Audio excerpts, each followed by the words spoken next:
Episode 42, Using ChatGPT in the Clinical Workplace. Welcome to Clinicians Creating Impact, a show for physical therapists, occupational therapists, and speech-language pathologists looking to take the next step in their careers and make a real difference in the lives of their clients.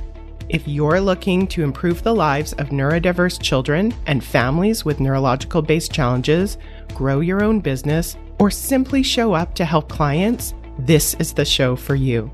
I'm Heather Branscombe, therapist, certified coach, clinical director, and owner of Abilities Neurological Rehabilitation. I have over 25 years experience in both the public and private sectors, and I'm here to help you become the therapist you want to be, supporting people to work towards their dreams and live their best lives. You ready to dive in? Let's go. Hi there, friend. I am excited to be talking to you today about the newest thing in technology and your work. Now, full disclosure, I love technology. I'm not always the earliest adopter, and I'm not always even great at it. I think loving something and being good at something are probably two different things. But especially when I was actually practicing full-time clinically, I loved how I could use technology in my treatment planning and just in my clinical work. I remember one of the earliest deep dives into technology was early in 2008 when I had newly started Abilities. I was reading the book, The Brain That Changes Itself by Norman Doig, who, fun fact, is also a Canadian. And reading that book, I was hearing about all the technologies that could help to make an impact on the brain. That was such a big thing for me because here I had started this new private practice where I really wanted to create a bigger impact, again, for myself, but also for my clients. And neuroplasticity was a huge part of it. I have this real vivid memory of being on a plane to California with my newly hired rehab assistant colleague, who was in fact my first hire at Abilities. And together we were going to a course about some cutting edge rehab. And I was reading all about actually this cutting edge rehab in this book. It was such an amazing full circle moment. And it was actually, ironically, at that course, I actually learned about more cutting edge technology that I then began to pursue to actually bring into Canada. So all of this to say, I have always loved the role that technology could play in creating a bigger impact for my clients. So at the time, I just thought neuroplasticity was really the basis of the things that I did as a physiotherapist. And if I could get technology to help me with that repetition that is so key in neuroplasticity, then I wanted to use that as much as possible. So fast forward to the end of the year last year, when I don't know about you, but that's when I really started to hear a lot more about AI and more specifically about ChatGPT. I don't know about you, but it actually kind of sounded a little bit scary to me when I first heard about it. And I think a lot of new things, and especially new technology, it makes sense that it would be a little bit scary. And I have no idea where AI is going to go, and I really don't have a lot of strong feelings about that. But I've really started to use ChatGPT at work. So I thought I would share the top 3 ways that you could use AI in a form of something like ChatGPT so that you too could use it to be faster and more productive at work. But before I start, can I let you in on a little secret?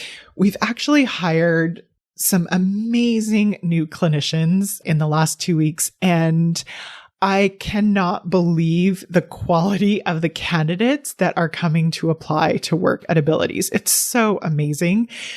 These are smart, creative, and some of them so very experienced professionals. I consider myself so lucky to be working with them and to have them join this team of therapists. And I know that I'm biased. I get that. But the clinicians that I work with, I love them so much, and they are such amazing clinical professionals. It's so fun. I do, though, have a few spots open. And as you may know, if you don't know, we're very strategic, and specifically, I'm very strategic in when and how we hire. So if you're interested in seeing if we can help you to create a bigger impact for you and your clients, I'd really invite you to just check out our website, and that will show the current positions that are available. As a listener of the podcast, you don't even have to create a resume. Just send me an email. Let me know that you're a listener, and then we can skip the resume part and schedule your confidential conversation to see if we might even be a good fit for you. I'm really proud to say we actually just hired a podcast listener from another province just last month, and that next person just could be you. Now, I love hearing about how other people are using technology in their work. So earlier this month, I actually asked in a Facebook group of clinicians that I'm in how they use ChatGPT at work. And I have to tell you, the answers were fascinating. And, just to have full integrity on this, I had to ask ChatGPT on how they saw themselves being used as clinician. Isn't that wild for him asking ChatGPT how to use ChatGPT as a clinician? So when I asked ChatGPT how clinicians like us could use ChatGPT at work, it gave me a good few solid suggestions at the beginning.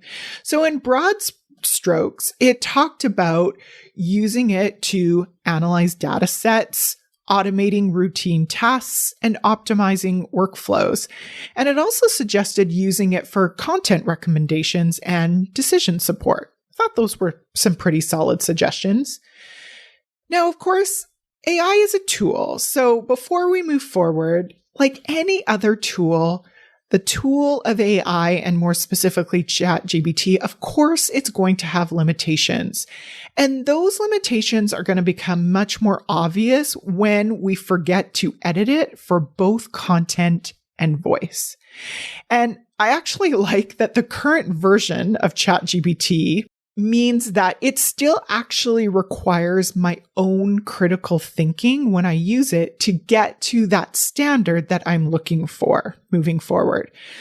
It feels like, to me, it kind of does like the first 80% of the job that I'm trying to do.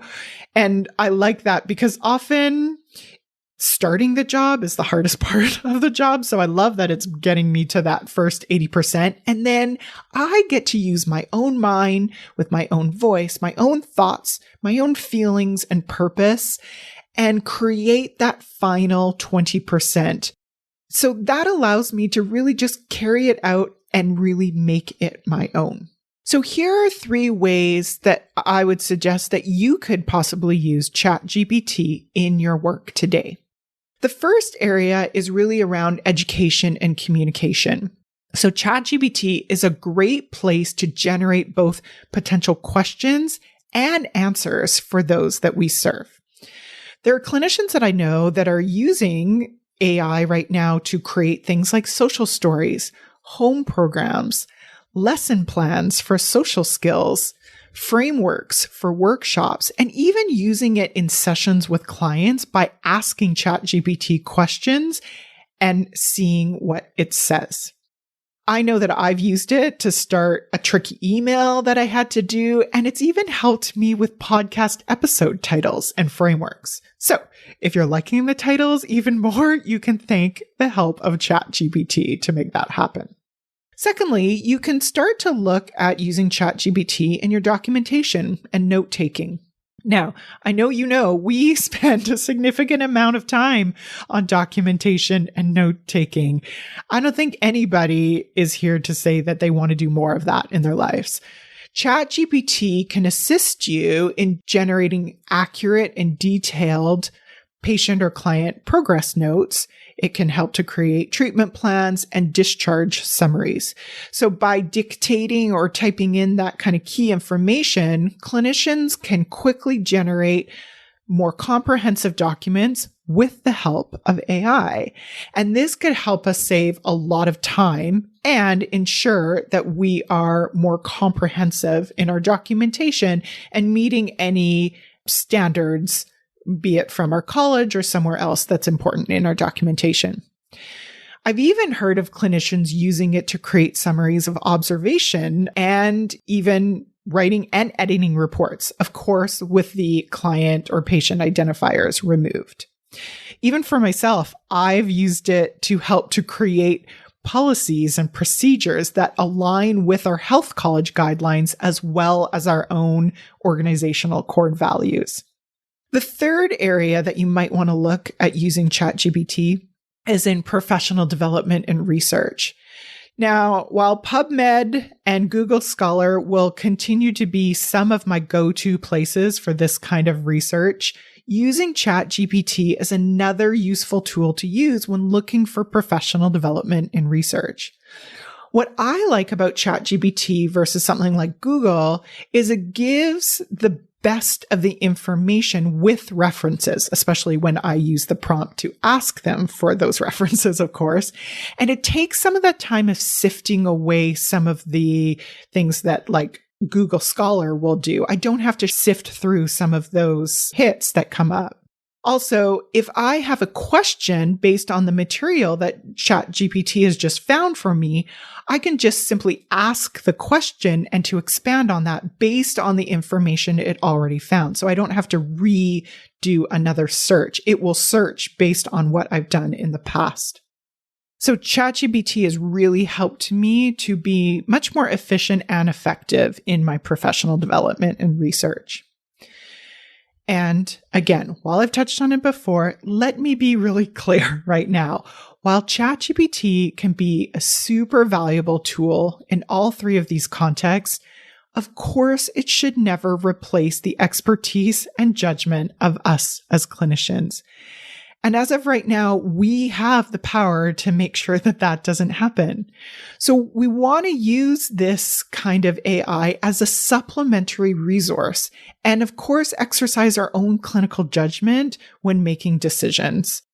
Also, either patient or client data privacy and ethical considerations, of course, are going to need to be carefully managed when implementing these kind of tools in this healthcare or community setting. Even ChatGPT said so when I asked it about the limitations.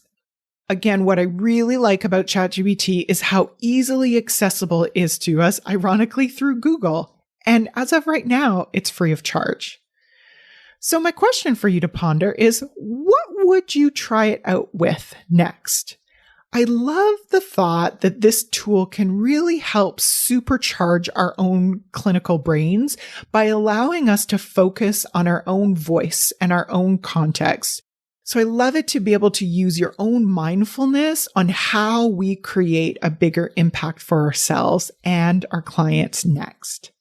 So here's my invitation. Give it a try and let me know how it goes.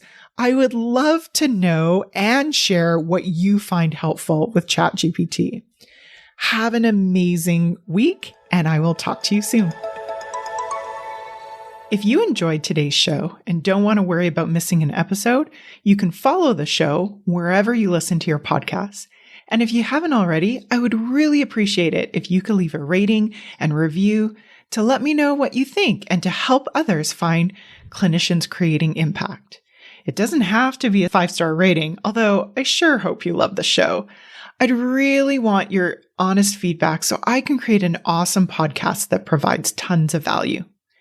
To learn more about me and the work that I do, visit my website at www.abilitiesrehabilitation.com/clinicians corner to download your free Getting It All Done at Work process and to see what I'm up to. Thanks so much. Thanks for joining me this week on the Clinicians Creating Impact podcast. Want to learn more about the work I'm doing with Abilities Rehabilitation? Head on over to abilitiesrehabilitation.com. See you next week.